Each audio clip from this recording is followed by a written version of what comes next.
Okay, let's talk about the cemetery marker. This contraption I built a long time ago, and works real well. The only part that comes off is the bottom, and the bottom has a hole in it, as you can see, for a spike to go through, a long nail, and it is connected. I used to connect it with a lot of screws, but it's actually just one screw on each side that hold the bottom on. That's how you get it out.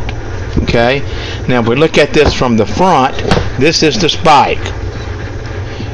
The spike would sit something like about that much into the concrete and about that much sticking out to go down into the ground.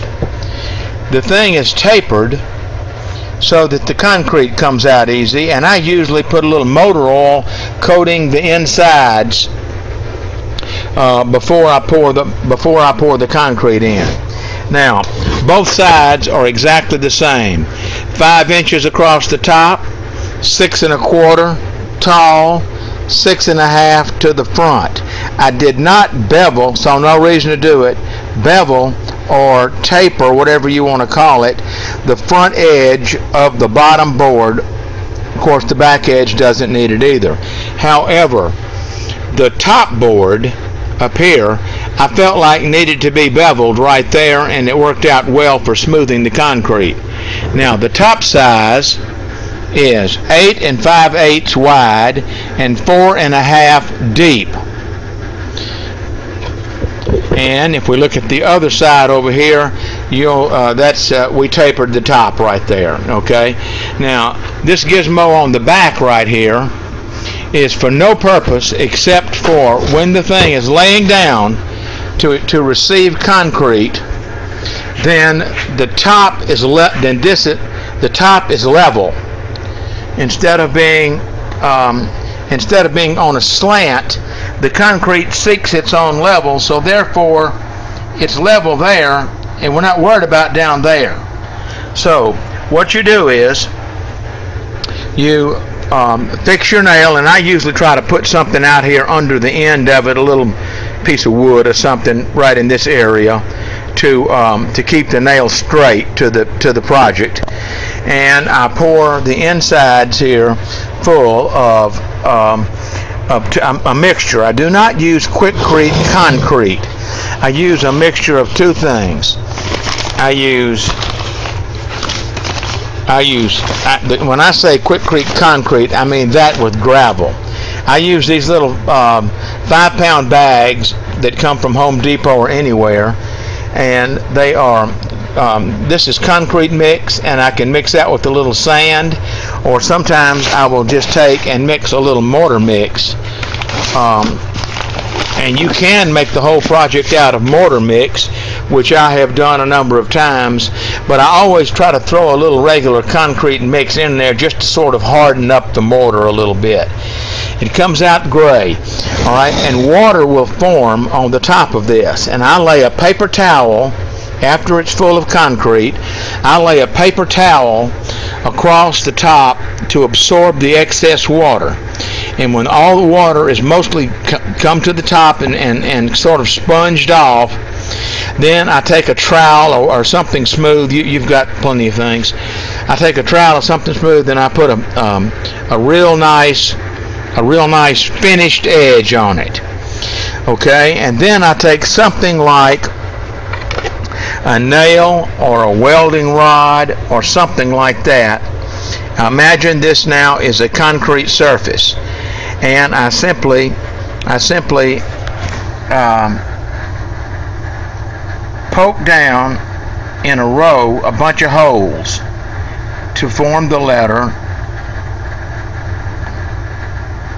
P, for example, which I just did. And you sort of keep monkeying with the poke down. You don't try to drag it and scratch it. Just press it down, make some holes. As it dries up a little bit more, you can clean it up a little bit more even than that. Sometimes if the pet had a tag that said Prissy or Jack or Robo, whatever the dog's name is, sometimes I will embed that in the surface of the of the concrete so that you can see it and push it down with some little brass screw or something into the concrete, and when the concrete sets up, it's there for good. But this keeps it from falling over or being moved from its place. If you mess the name up, by the way, all you do is smooth it over with your trowel and do it again. So the kind with rocks don't work because it messes up the name poking. I have found out that if you will use just a plain old number 2 nail set, that works pretty well. It takes 6 1/2 of these containers right here, these 32-ounce containers of yogurt,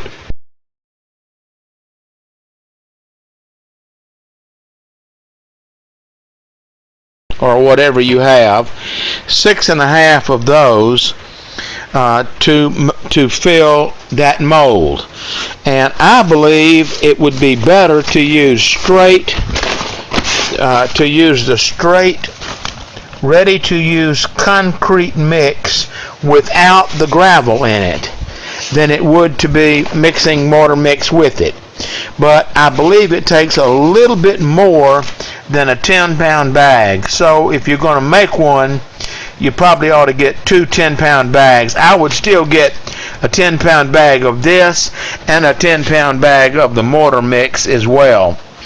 About a 12-inch blade sheetrock knife, wide enough to be able to, to pull across it there and smooth it out.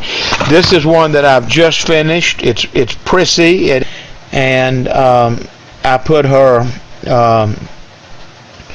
name tag thing down in there, and there you go. It looks like that Y needs to come down just a little bit more, and what I used to do it with was this nail punch right here, and it is not the little one, it's the medium one. And what I'm going to do right here is make that Y a little longer, and then I go back and drag it. Now from the time I poured this until the time it was ready to write the name in was about an hour and an hour and a half, something like that. I believe an hour and a half would work fine. I put this in at about 45 minutes because those screws, I wanted them to stick on down in there and harden up. I really think they would be all right at the same time, but you could put them in now as well. So about an hour and a half after you pour it, you can write the name, and then I'll leave it. And as you can see, I've got that propped up on a tape measure there, so that it'll be right.